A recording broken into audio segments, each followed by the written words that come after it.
Hello, friends. Welcome to DNF Diaries. Every other week, we bring you a wonderfully entertaining, low stakes, absolutely no shame story of a DNF in the ultra marathon, sub ultra, FKT, or through hike world.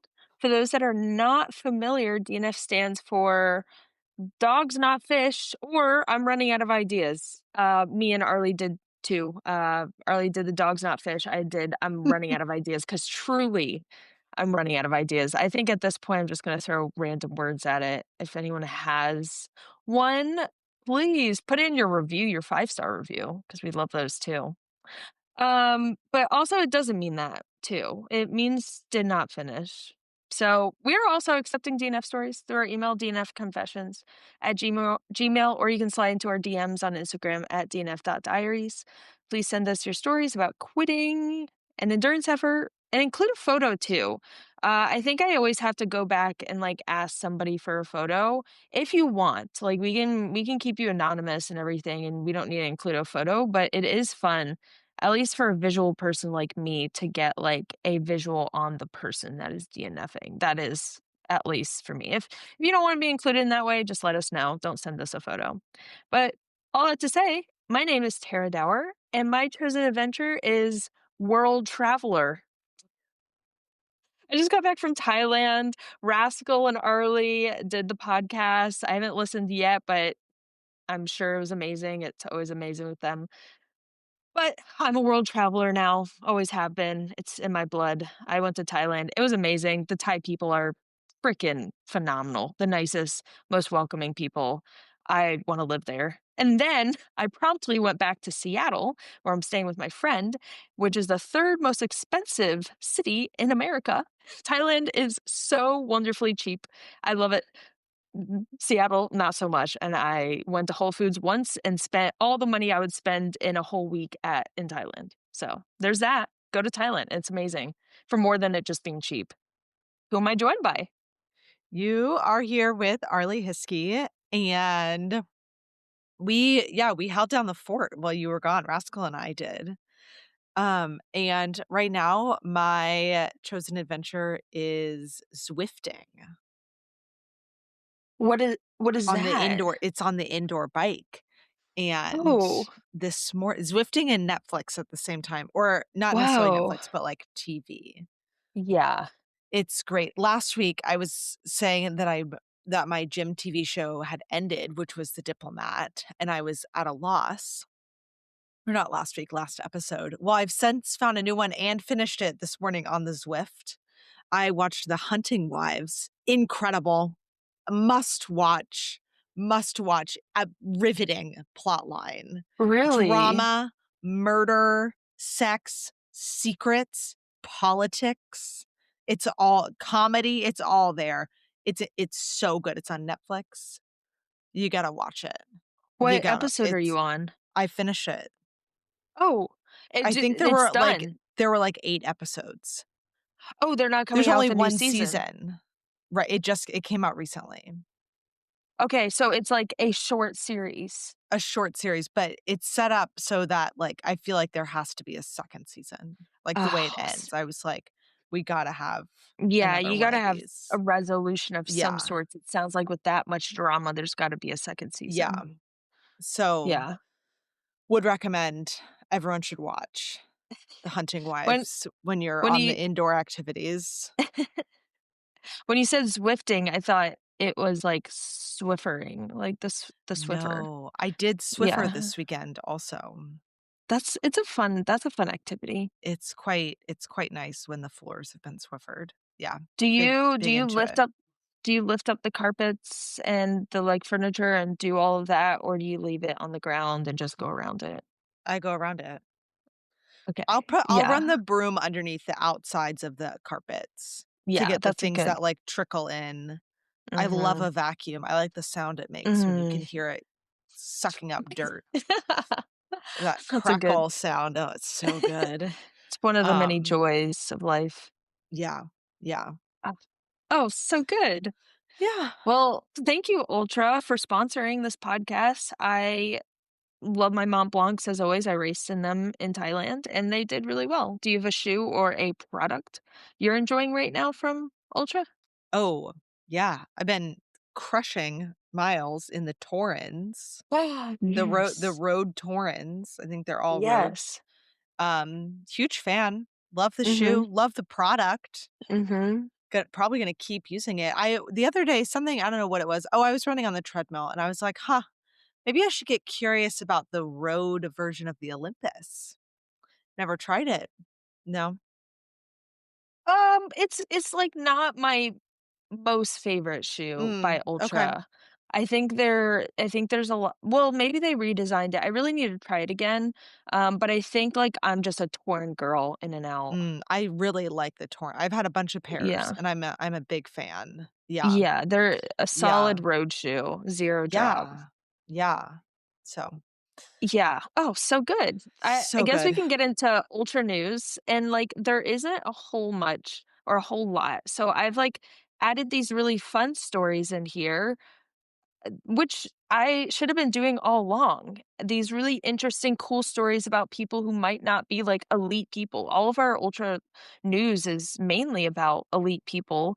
And it's fun to like highlight these other cool stories of people who might not be in the elite pack. I literally looked up ultra marathon news and came up with all these really interesting stories that aren't like this person won this race. So the first one I have, this happened actually in August. But this 75-year-old man from North Carolina named Tom Carr trained for a 100-miler in memory of his wife, Carol, who died of Alzheimer's disease. And I'm pretty sure he was training for Umstead 100 because that's in North Carolina. And he was like, "Oh, this is a 100-miler made for like older people." And Oh, yeah, and it was very sweet. Like, could you imagine being 75 years old and you're like, "Yeah, I'm just gonna train for a 100-mile race. No that's big so deal." incredible. Was that Well, like you his first 100?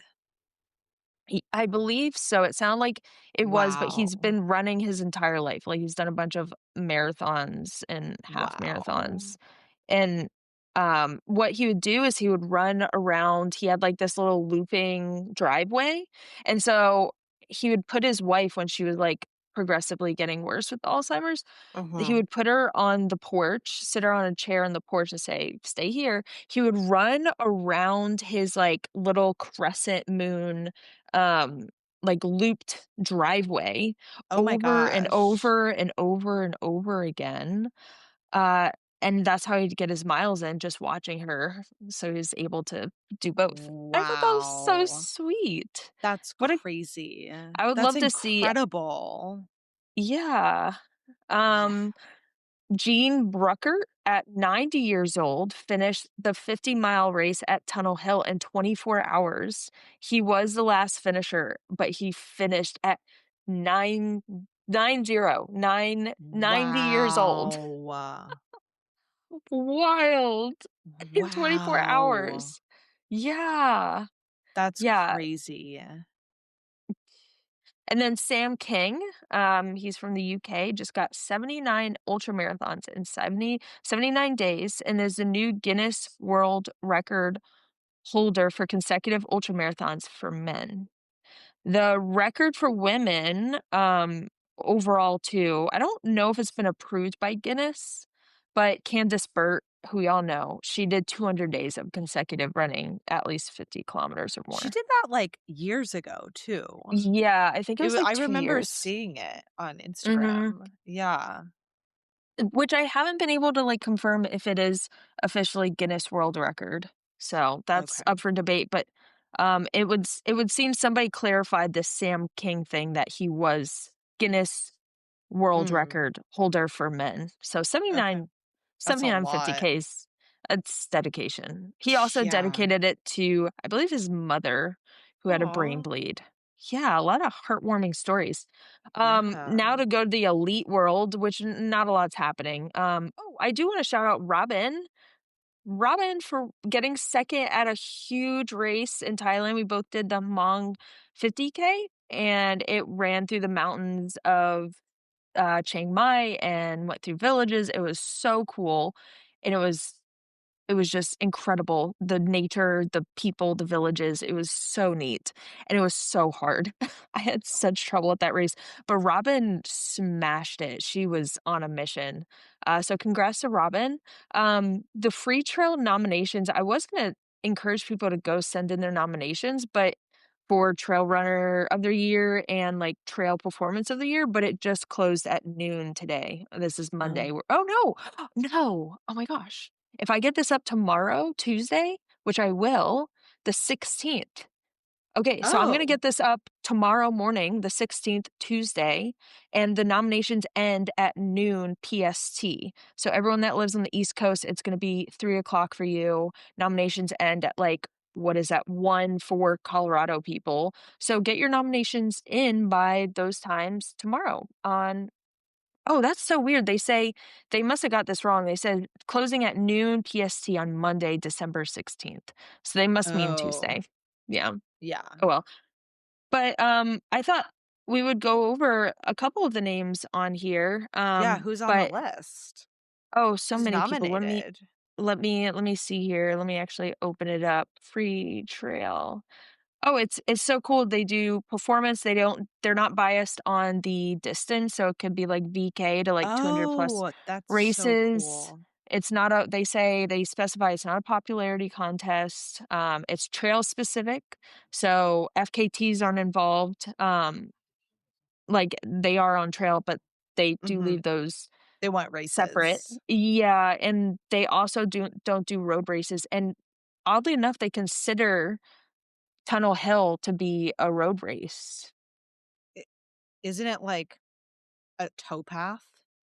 Yeah, which, like, everything I've seen is that it's people say it's like a trail race. I'm definitely hear it, like, called a trail race, but I thought it was like a railroad like a rail trail. Yeah, it kinda is. It's like I feel hard like packed that's a gravel is what I road. heard. Yeah, it's hard to say it's not. But they wanna base the voting considerations on depth of competition, consistency of performance, versatility of performance, and geographical bias. Oh. Yeah, which is super interesting. Free Trail has an oh, yeah, so it's not just North American based. Oh, so it's It's, we're everyone. we're including everybody. I'm trying to pull it up here. Okay, what they have on here, trail performances, just one. Um, they have Abbey Hall for Western and Mhm. Flowers, Oh, um, yeah. Bladine, La Hurad I'm sorry to all the French people. On La Diagonale des Fous. Oh, that's a Oh, huge race, I hear. yeah. Jennifer Litcher with, Speed Goat, Katie Schei with Hard Rock, and the World Champs. There's a lot of good names, Riley Brady, of course, with Yeah. the Black Canyon, Ruth Croft with UTMB, Sarah Perry with the Backyard Ultra. Mhm. I don't know if there's like a VK on here. I haven't seen a VK on here, but they do specify you can. Oh yeah, world champion Remy Bonnet for the world championship Mm. uphill. So there's just like a lot of different people. A lot of That's so different. fun. Oh, I gotta vote. Yes. I'll do that after this. Oh yeah, it's so much. They make it really easy. Anyways, that's just my little plug. Get your votes in by tomorrow, or today, because I'm uploading this today. And then Single Track is throwing out a lot of notable races and performances. He's been, like, on the grind with his posts. He's doing, like, notable North American course records. Oh, I Notable saw notable that yeah, that notable post. That was fastest cool. yeah, notable fastest known times.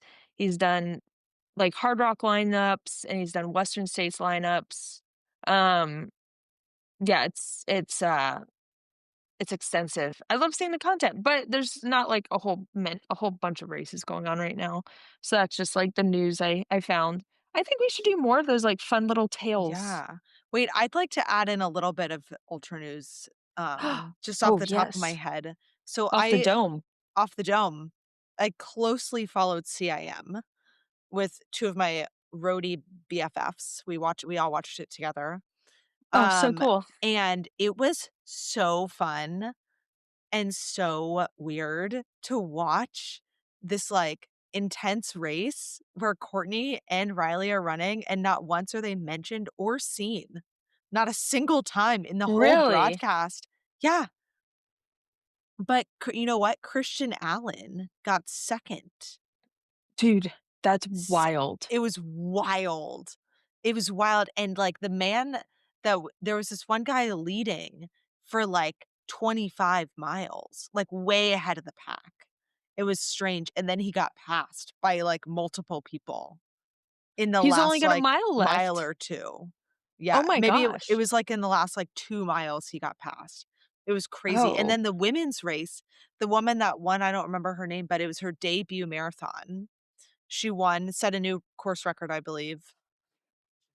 And then Sarah Hall, who's 42 and was on her period, got 2nd place. yes. I And love then to see it. yeah, so good, and, like, over 50 women got Olympic trial qualifiers, which is crazy. More I believe I feel like everybody should always fact check anything that I'm saying on this podcast. Fact check any times, anything that I'm reporting, 'cause it's really it I could be wrong.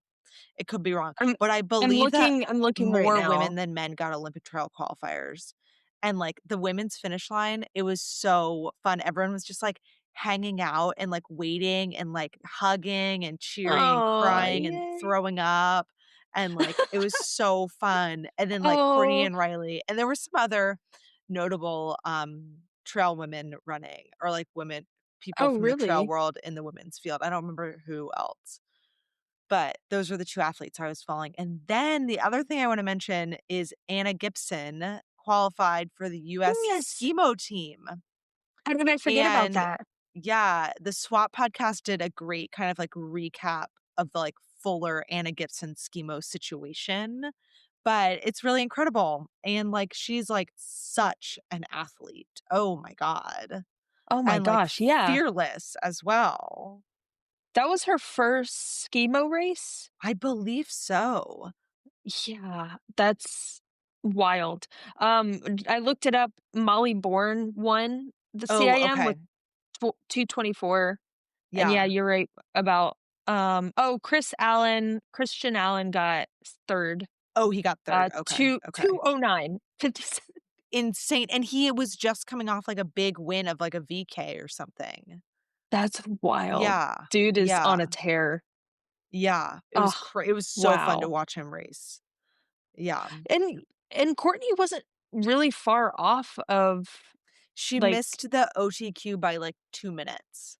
oh my gosh, Yeah, she's probably but, trying to like, go for, I mean, obviously going for it. obviously, she was going for her and Riley both said that they'll be back to the road marathon world. And, like, just to, like, put this into perspective, to an OTQ is like 2 hours, 37 minutes, meaning you have to average 6-minute miles for the whole marathon. That's insane. Insane. And so, like, her and Riley and these other women that are just, like, running CIM, like, they're just like, that's crazy. Like, obviously, all those athletes are just insanely, talented trail athletes, like, we all know that. They're, incredible names at the top of the field every time they're on the start line. But, like, they're transferring that to, like, such a different race. Yeah, And, yeah, like, I don't know, we were talking more about it afterwards, and, like, a marathon is, like, dialed. It's like a science. mhm, Whereas, like, I mean, I think ultras are a science in their own way, but not in the same way that, like, the marathon is, and mhm. it's so interesting to see. Um, yeah. It's so cool because Riley also ran Run Rabbit, which is a very long Yeah. race, Yeah, and middle of so September. different. Yeah, and Yeah. then somehow pivoted and trained and got what a time they got I think they got, at like, CAM. 2:41, I maybe. cannot It's fathom. something around there. Yeah, it's so incredible. Wild. We love to see it. Yeah. Yeah. Yeah. So That's all cool. I Well, wanted thanks for to add bringing that up. in. I Oh my I gosh, totally yeah. forgot about all that. Yeah. We have quite the story today. You wanna get right into it? Oh, start us off. Lead us in. It's long, so buckle Okay. in, Okay. folks. buckle in, pull over, do whatever you need to do. I don't know. This is going to be a ride. And if you are queasy by the mention of vomit, maybe this one isn't for you. So, because there's going to be a lot of it. Just know that. I called this a proper vom sesh. This is absolutely a proper vom sesh by Carolyn. And our story takes place in Bend, Oregon in August. Bend, Oregon, I did a little bit of research on. It is so cool. Some fun facts. Not these aren't like the coolest things about it. There's a lot of like trails and a lot of outdoor activity. That's the cool part about it. But these facts, pretty neat. World's last blockbuster video store is there in Bend, Oregon. Wild. 300 plus days of sunshine. I love that. No I didn't know. way. Yeah, I always thought Oregon being up here in the Northwest would Maybe because it's, be, like, high desert. yeah, 300 plus Yeah. days of sunshine. I love that. And is home to an extinct volcano within city limits. Oh. I think it's like there's like 3 cities in America or in the world that have active or not extinct volcanoes, not active volcanoes.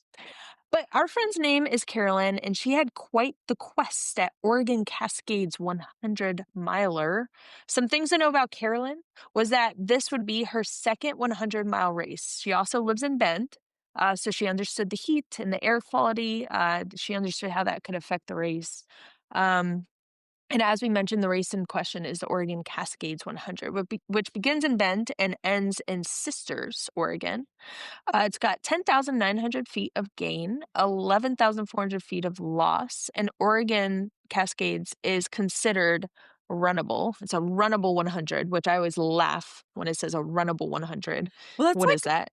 pretty flat in terms of elevation Mhm. gain. Mhm. That's, like, Mhm. really I was kind of expecting you to say there was gonna be a lot more, just thinking of, like, Yeah. oh, it's in the Cascades. Yeah. Yeah. Yeah, me too. Nope, it's 300 plus days of sunshine and it's runnable. Love it. And the sun will play a big role in this story. Leading up to the race, there wasn't a fire in sight. We love it. They had a smoke-free summer. I guess that's a thing there. You have to come to terms with, like, living in Vermont, you have to come to terms with the darkness and the cold, and in Oregon, you have to come to terms with the fact that there's gonna be smoky summers. While her buddies all told her not to worry about it, she was still concerned leading into the race. The forecast called for high 90s, which on race day, it's a recipe for wildfires to start. Arlie, have you ever encountered a wildfire? Not like in the wild. If you have, I want to hear that story. But have you ever had like a wildfire encounter? I know you used to work in the West. Yeah. When I used to live in Santa Barbara for a year after I graduated college, and when I was living there, the Thomas Fire started, which Mm, was really scary, and was, like, at the time, became the biggest fire ever, or in really? California, I don't really know, but it was really big, and it was, like, really close to Santa Barbara, like, I worked at an after-school program at the time, and, like, we closed early for the holidays, it was in December, and, like, Costco was, like, handing out masks for people to wear, and there was, like, ash, like, covering your car, so you, like, couldn't go Oh my outside, gosh. and then, like, different parts of the city got evacuated, and it was, like, really scary 'cause I was like, "Okay, like, we're going to bed, like, things tend to get worse at night," and it was like, "Well, you could wake up to, like, and evacuate now, like, anytime." And I remember I, like, drove, like, quite a f like, an hour and a half north maybe to go running because I was like, "I just gotta do something." And it was, like, still it wasn't bad, and it was, like, fine to run in, but it was, like, still, like, really smoky up there. Mm. Um, yeah. Yeah, that was really crazy. That was really scary, and then, like, when I went home for the holidays, I flew out of LA and, like, just, like, parked my car there with, like, all of my stuff in it. Um, 'Cause you weren't sure if, like, yeah, I the just fire wasn't would get to sure. your place? Oh my gosh. Yeah, yeah, it was crazy. Wow. Yeah, so that's my wildfire, like, encounter story. Well, yeah, that's just, like for people out there, it's just, like, a thing. They have to that's just, Mhm. like, at Western states, this year, I believe it was this year or 2 years ago where all of a sudden no, it was 2 years ago where a fire just, like, sparked up out of nowhere, Oh my and gosh. yeah, they were thinking about canceling the race, and then they got it under control. I mean, Oh, great. incredible work by the Yeah. fighters of the fire. It's incredible. So, of course, a wildfire started right outside of Sisters, at 5 p.m. the Thursday before the race. The fire's blazing, and if you remember correctly, the race would end in Sisters. So this wildfire is starting in Sisters, and the race ends, somewhere Saturday, Sunday in Sisters. Carolyn woke up Friday to smoke-filled skies, just like you said, how you remember in Santa Barbara? Yeah. Yeah. Well, she woke up to smoke-filled skies in Bend and just told herself it would pass. It'll be fine. Adopting the similar gaslighting method I use on myself during races. We all love a good self-gaslighting. But she had to accept her fate at packet pickup. There was a literal ash falling from the sky. I've never heard of this happening. The AQI was well above hazardous, and sections right outside of Sisters were starting to be evacuated. And For they're not some reason, canceling the race? no, there's ash falling from the sky That's and crazy. I feel like evacuations. they should be canceling the race. Me too. I don't know, like, wildfire seems like a really good reason for canceling a Really good race. reason. Also, like, I don't know, that level of air quality is just, like, really bad for every runner, Yeah. Historically, we weren't meant to run in smoke, historically but speaking. I had no idea that Oregon had issues with wildfires, did you? I always thought, like, Oregon was just Yeah. wet, like No, because Portland, it's it's, just wet. like, Western Washington and or Eastern Washington, Eastern Oregon is, like it's just, like, high desert. Oh, I need to move there. Not because of wildfires, just because it's warm, it sounds warm, and it sounds sunny, Yeah. and it's alpine desert. At the start, she had minimal nerves and felt that 24 to 26 hours was a good goal to shoot for, with the course being so runnable. In the beginning, she was hitting her times perfectly for a 24-hour goal, fueling well, focusing on water and electrolyte intake, and the smoke was present, but it wasn't super noticeable. Um, so I guess it cleared up a bit since packet pickup. She was due for a crew stop around mile 27, but noticed her stomach was feeling a little bit off. She came to the aid station with high spirits, an incredible crew, cooling techniques, and pickles and PB&J, and she took one bite of the PB&J and felt like she wanted to spit it right out. This was her first "oh no" "oh no" moment. Arlie, have your through hikes or ultras ever turned you off to certain foods?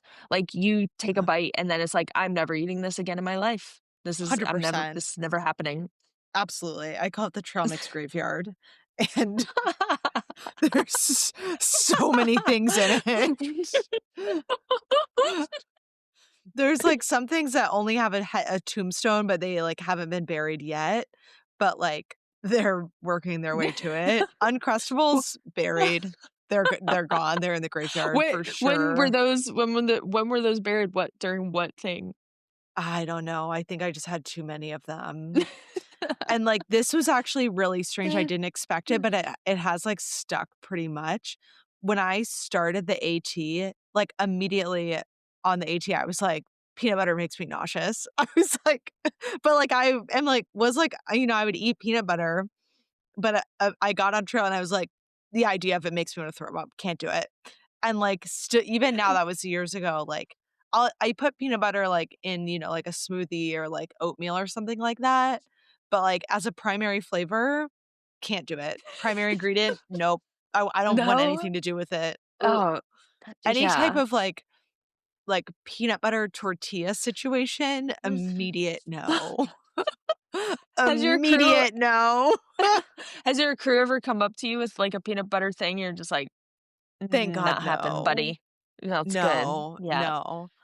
I think those are the main things that I'm like, I can't eat these. Actually, I don't know if this is just gross or if it's because I threw it up this summer, but the SIS citrus caffeine gels, I had one in the fall. Like, I didn't realize it was a caffeine gel that I had brought with me, but I was like, gotta eat something. I couldn't finish it. I, like, put a half-eaten gel in my pack because I was, like, gagging every time I was like, I can't eat this." And I, like, just got a value pack or whatever from the feed on sale, great Oh, deals, yeah. Black Friday, and I was like, "Oh god, there's citrus caffeine gels." And I was like, "I gotta get rid of these. I can't have them. They're so bad." I think it must be this summer I ate one and then just immediately yacked the whole thing up. Which, like, it's not always the fault of the gel or the food, it could be where we're at in that moment. I think it was probably that. Yeah, Yeah. which is unfortunate when it comes Yeah. to warm Morton gel that I have that I paid $4 for, and I have 7 more in my gel basket, and I can't look at them. I can't even look at them There's or touch them. nothing like a No. hot gel. That's a little sweaty from your How personal many sweat. times have you carried it and not eaten it? Oh, so So many. many. I'm like, "Okay, if I put this in my pack, if I put this unwanted gel in my pack, I will have to eat it, and I just starve." Eventually, I'll have to eat it, and then I just bonk instead. Yeah. Yeah, I'm not Like, out well, there. I'd rather not. I'd rather just go without. Yeah, I'd rather just do a fasted run, which is not in my protocol at all. Never recommended. No. Never. It's not endorsed by this podcast. But when you have a hot Morton gel that you have a plethora of, the fasting doesn't seem so bad. Anyways, the next section was 7 miles of easy downhill for Carolyn, so she figured everything would settle then, it'd be fine. She decided to go light with enough water for the time her and her crew had planned she'd be out there for that 7 miles. This was a big downfall. That sounds like a recipe for disaster. This First, was it. nothing ever settles on a downhill. That's when things get upset is on a downhill. It's so true. Your stomach is pre-making the throw up. Like, that's what happens on the downhill. It's, grinding it all up, making sure it's liquidy so it can just slide back up your esophagus. That's what happens on the downhill. Nothing is settling at all. All my Maybe you're biggest settling into bombs. nausea, but that's about it. All my biggest bombs were on the downhill. Obviously. Yeah, it's all just getting churned up, really churned up. Yeah. So, she forgot to mention too, this section was gonna be super exposed by the sun. So she's running downhill with food she hates. She thinks it's settling. She has enough water, just she says enough water, and it's exposed. Things are she likes to mention things are rapidly heating up. The temps were getting in the 90s, which I think she said they were already getting in the 90s. I could be wrong. They're getting in the 90s, and she started feeling the heat. She tried to eat the PB&J again, and it tasted like the most disgusting thing ever, she says. Her stomach started hurting so bad, so she popped a Tums in her mouth and immediately spit it out. Even water tasted horrible. She tried to chill out for 20 to 30 minutes on food. She tried to poop. She's tried to slow the pace down. Nothing helped. And in an instant, she ran off the trail, which I love. She said, I ran off the trail, projectile vomit everywhere. Wow. Carolyn was like, cool, this happened. We're just going to keep jogging. She jogs another mile, sips a little bit of water, the enough water she has. She vomits all over again. Coming up involuntarily. Off the trail she goes, she vomits, projectile. Arlie, at this point, how are you feeling for Carolyn? Are you feeling sad? Are you feeling what are the feelings coming up for her and her situation at this moment? Poor, poor soul. First, I'm like in awe of her. She's so respectful running off the trail to vomit. Yes. So kind of her. I mean, I'm thankful that this section's only 7 miles, but I think that probably also if I was her, I'd be like, "Are you fucking kidding? 7 miles?" Which maybe she's at, like, 5 miles left by now in the section. I don't Yeah. know. Be But this it seems like sounds the VOMs are being separated by a couple miles or, like, a Oh, mile or 2, okay, so okay. we This sounds can hope. terrible. Yeah. It sounds like a dreary situation, really. So she's about 3 miles into the exposed section. So she's already had 2 VOMs at 3 miles downhill, all of this downhill, and had been an hour. So 3 miles in an hour downhill exposed. She has enough water. She texts her boyfriend saying that she's getting sick, but I think it's okay. Trying to be upbeat, but letting him know she'll be later than expected. By this point, too, she probably had less than 8 ounces of water and no aid for 4 miles. She started to ration her water because she was now lost. She had pretty much lost everything in her body. And so, yeah, not lost. But she just started rationing the water. You know how it is when it's really hot and you're like, I brought way too little water on this run. And she was throwing up. So about a mile later, another projectile vomit. So there goes all the water she drank in that last mile. It's just like it's just coming right out. After this one, Carolyn laid in the woods far enough away so no one could see her and set a 5-minute timer to reset. She says this helped for a little bit, but I was thinking how wild that is. What if she like I don't know, had a stroke Okay, because yes. of As heat soon stroke. as you said where nobody could see her, I was like, "Bad choice, wrong choice. No, be where people can see. What if something happens?" Like, and also, like, are there other runners out here that are, Mhm. like, I'm imagining that she's, like, weaving back and forth at this point, like, Yeah. delirious in this heat. Yeah, I when I heard that, that was alarm bells. There was a cool thing that you did my first UTMB race. I have mixed feelings about it. It was well directed. I There's always somebody to talk to about something. Still I'm not stoked on UTMB, but I did notice a lot of great things they did. They have this little piece of paper made out of Dyneema. I think it's like a Dyneema, like what they make their bibs out of, and it says, "I'm sleeping, please do not disturb." And so, like, when people are sleeping on the trail, they put this on them, and so people they see you on the trail sleeping, and they know that you're fine, you're just sleeping. I thought that was a great Oh, that's idea. really a good idea. A little tip for anyone if you wanna, That's right, not safety precaution. yeah, not get disturbed, don't set a 5-minute timer and lay in the woods. No. Um, so she says that nap did or, like, laying down in the woods did help her. Then again, about a mile later, she felt like shitting. During this, she realized she was on her period. Yay! Oh. She first asked herself if she was internally bleeding. That's the first thing I go to. Am I on my period? That's the second thought. Am I internally bleeding? Yes. After buckling down, she was like, I need to make this aid station. I've been throwing up. I might be internally bleeding.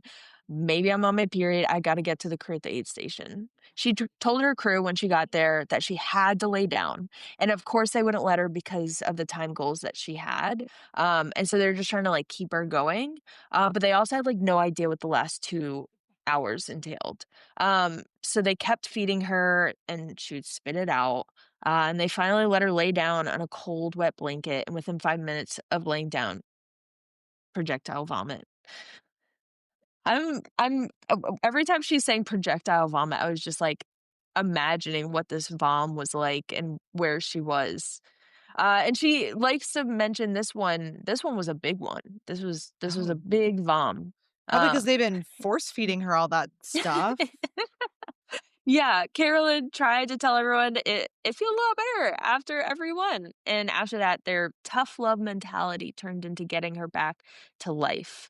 So 45 minutes later, in a bathroom break to confirm that she was on her period, she was back on course, feeling okay. So they got her back up. Maybe she's not gonna hit her time goals, but she might be able to finish the race. How do you think the crew handled this, Arlie? Okay, so I think that they did their job, which is to force feed the runner. But also, I think, like, if I was Carolyn, I would have been as they're force feeding me and trying to, like, push me out of there, I would have been like, "You don't understand? Something is wrong. I, like, need to pause."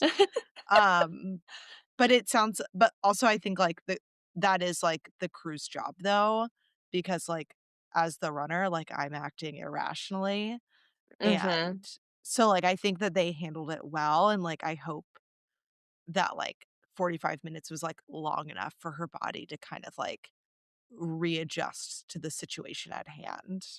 Yeah, one can hope, Doesn't but feel that like that's what's gonna doesn't happen. no, that doesn't Yeah. happen. Carolyn did feel better for a little bit though, and she told herself, she gave herself this boundary. She told herself this is if she vomits again, she was done. She could see smoke in the distance. The next aid station was just 5 miles away, and she made it there feeling okay, but depleted and questioning if this type of suffering is worth it. Is it ever worth it? I haven't found an answer. Have you? Depends on the day. Yeah, it really does. It really does. She asked at the aid station after some time if she could quit there, and the next aid station was 9 miles away, and her pace was like 20-minute miles at this point, and she couldn't fathom being out there for 3 more hours. An aid station volunteer she had a really nice conversation with, and they said, "If you DNF here, you have to wait to the end of the race before you can leave," which is a common thing for these mountain trail races. Please know that, people. You will spend at some of these aid stations, you might have to spend the entire race until they have the cutoff there at the aid station. I that happened to me at Western States. It was rough. I wouldn't recommend it, but if you need to, obviously they're there to help you. But you might have to spend all night there at the aid station.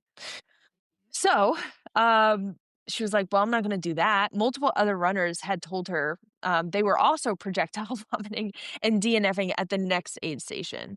So she likes to mention the race was truly, truly taking all of them. The This is a real top dumpster 5 fire. Yeah, well, I mean, we saw it coming with the smoke, right? Yeah, We kinda saw yeah, it coming. yeah, we did. That's probably contributing to them all throwing up, is this Yeah. and, like, everything they're inhaling. Yeah, all of that junk. The top 5 contenders also had DNF'd. She decided to venture on, hoping her second win would come. Carolyn is a hardo, I tell you what. Um, about a mile after the aid station, guess what happens? Projectile Vom. vomit. And she says the worst one yet. The worst one. Arlie, have you found a remedy for constant vomiting during an effort? I don't know. One time I started taking a lot more salt, and that actually did help a That was lot. during the Vermont Yeah, and then, the FKT? next night, did start throwing up again. But the taking a lot of salt helped a lot. Also, just, like, hydrating if you're able to. A lot of, like, Yeah. GI stuff comes from underhydrating. And, also, if you feel like you're gonna vomit I learned this in the Hard Rock course when I was n the vom was not ending. And what I did somebody told me, this guy who was also vomiting a lot, he was like, "Put your tongue on the roof of your mouth and breathe. Breathe, like and that helps, like, suppress your, like, I don't know that thing, but it suppresses the Like the need, the, gag like reflex? yes, something of the sorts. So Oh, next time, that's a little tip for you guys, a little educational tip. Um, okay. so I feel like no real remedies here, but we have a tip. yeah, sleeping also helps, I think. Ah, yes, settling the stomach, not running Yeah. downhill. Yeah. Yeah. If you're in a race and you're going downhill, just turn around and go up the other way and walk To uphill until backwards on you the feel course for a better. bit until Yeah. you feel better. Just make backwards progress. Yeah. So everything she had ate at that aid station came up in 5 different vomits, and she knew she was going to have to bring herself to life again if she kept going. So this was a moment she decided to call it. She called her boyfriend to let the crew know that she was done, and he informed her that she was heading toward 300 plus AQI smoke, which is considered very hazardous. I can't believe they're not pulling people off this course. Yeah. Yeah, the This is race is so still actively going. dangerous. The race is still going. No, they should be pulling people off this course. Yeah. So while she was vomiting on the side of the trail, 2 older ladies came over, and asked if she was okay. She said yes, with tears in her eyes. They told her they were DNFing as well and to stay with them until the next aid station, which again was at 9 miles. It's probably less at this point. About 10 minutes later, they came up to another woman sitting down and she joined the DNF train. This really helped her keep moving and made her appreciate the ultra running community so much, which I love stories like this. I like to, like, think about everyone on the course and all of the different stories that are currently happening as the race is progressing, and this is just one of those little stories that comes out of these ultras that make you appreciate the community so much. Carolyn knew this trail system. She lives in Bend, so she knew this trail system really well, and she knew they'd pass a parking lot at some point, before the last 3 miles of the aid station. She felt so horrible. She said you could see the smoke in the trees, so she knew it was hazardous. She still felt nauseous, and she was just done. Carolyn decided she didn't care. She was breaking race rules and would ask for forgiveness. Which, yeah, like Yeah, there should absolutely. be, She did the right yeah, thing. there should be something in there where it's like, if like just go to an aid Why is station there not an in aid a station in this car. parking lot? It's a great Yeah. place for an aid station. Yeah, that's such a good It's point. You're crazy. so right. But, like, they should have a clause in there. I don't know if they do, but, like, if you are thinking of DNFing, yeah, like, go to an aid station to, like, officially be like, "I'm done." But, like, if you have the chance to get in a car and you're not feeling good, like Carolyn is obviously not feeling good, you should have Yeah. there should be nothing against somebody getting in a car immediately I mean, and I just feel driving to like the aid station. in Carolyn's case, like, there's, like, a significant safety concern of, like, Yeah. being, like, so depleted and continuing on, particularly in this, like, smoke situation. Yeah. Yeah, and throwing up everything all the time. Yeah. So she had her crew pick her up at that parking lot, and they would drive her to the aid station to DNF. She walked up to a volunteer at the next aid station they drove up to in her comfy slides and no vest on, and he wrote down her bib to check her in, and she was like, "Oh, no, I'm done," and he was like, "Yep," and added her list to this long or added her name to this list of long names on the DNF list. It was so long, she said. They watched so many runners at that point pack up and leave the aid station at mile 49, and the first 7 hours, she said, were great. The last 7 hours were pure hell with not that much ground covered. She got around, like, 15 to 20 miles in the last 7 hours, Oh my and she just was god. like, "I'm not going 50 more miles." No way. So yeah, No way. going towards hazardous conditions. Around 9 PM, Carolyn got an email saying they unfortunately had to cancel the rest of the race due to hazardous air quality, and the end of the race, being in an evacuation zone, from the fire. So believe it or not, only 3 people were able to finish in time. About two-thirds DNF'd, and the other one-third got taken off the course. The fact that the race got canceled made her DNF, she says, made it feel so much better, but she, would have been fine with it either way. She got almost 20 miles done after the first vomit and called it quits at an appropriate time. She has a little thing to say at the very end, but I wanted to ask you, Arlie, what are your thoughts on this story, the Cascade, the Oregon Cascade 100, the fire situation? Do you have any tips for not DNFing a race like this? Okay, well, I think that Carolyn made all the right choices. Like, absolutely, follow your heart in this situation. Like, I feel like really when you are, like, throwing up so much, like, it's in God's hands. Like, you either keep going or you don't, and there's no right or wrong answer.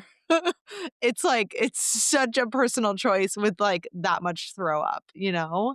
Yeah. And I feel like also, like, the more that I mean, throwing up is a problem. Like, if you're running and you're throwing up all the time, like, it's a problem as someone that's thrown up many times. But I do feel like the more that it happens, the more I'm like, "Okay, well, whatever." And, like, the more it happens, the better you get at, like, problem solving it or, Yeah. like, not, like, Like, are you freaking talking out about about it. In one race, or are you talking about No, over like, time? Like, over and time multiple Yeah, in yeah. multiple events or, like, multiple situations. Yeah, Mhm. yeah.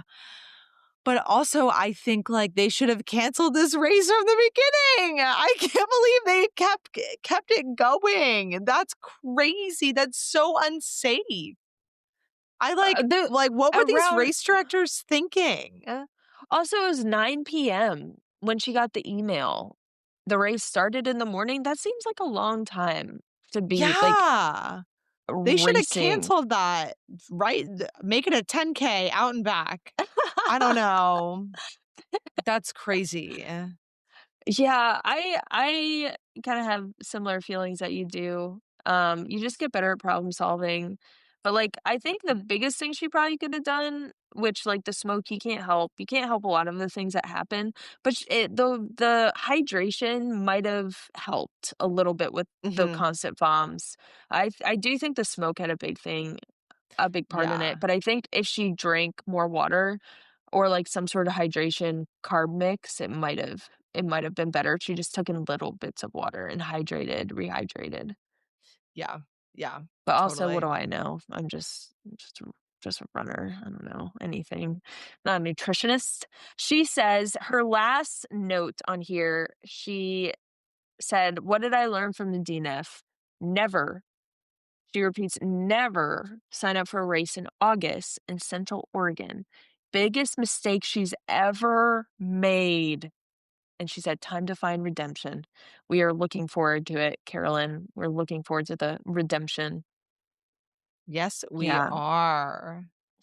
We love a Yeah. redemption arc. So, if you've learned anything from this podcast, don't sign up for a race in Oregon, in Central Oregon in August. And anything else did we learn? Oh, downhills Downhills don't settle anything. and SIS, was it lemon calf? Orange SAS calf? citrus calf, not Citrus good. calf, Also the not orange. the Ugh, move. I can't. I can't with the orange flavor. It's so bad. I didn't used to think it Uh, was bad, but I actually can't. Also, they have some bad flavors actually. The oh, you raspberry electrolytes, ooh, but I wait, for love SIS? yeah. Oh, it's gross. It's a gel, Yeah.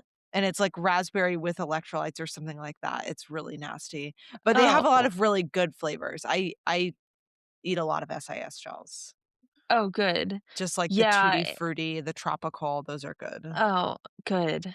Yeah, I was gonna say we yeah. could put up an Instagram post for people that listened all the way through, and if you've listened all the way through, you should comment your least favorite gel or the gel that is in Trail Mix Yes. Graveyard. Yes, that's great. Okay, I'll put it on the Instagram post. Let me make a note Yeah. of it. Oh, and I'm gonna find us a little review here. Did you guys do a review when you were with Rascal? No, we didn't. I totally forgot about it. Okay. I don't wanna read the same one, so that's good news. I can just pick any one. Alright, let's see here. I'll do the most recent one. Do, do, do. Do, do, do. Where is it? How do you get here? Oh, here we go. Okay. Oh, here we go. Um, I think I've already read that one. Hmm. Oh, this is sweet. Oh, let's Okay, hear so it. this one's from Shira Mitchell.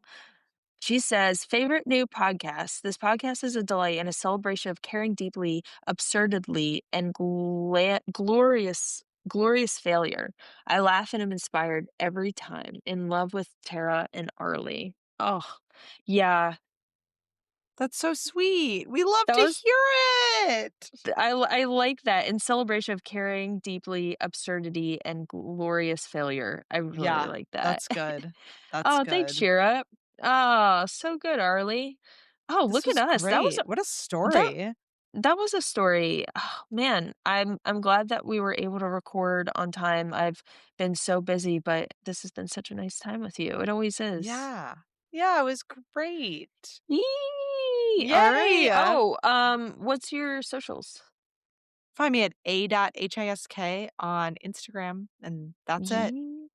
What about you? DNF Diaries is our joint thing, and Mhm. also don't forget, post your, trail mix graveyard gel Yeah. or food, I guess, either one. And then mine is Tara.Dower, and we are DNF Diaries. Thank you so much, guys, for listening. We appreciate you. Bye. Bye.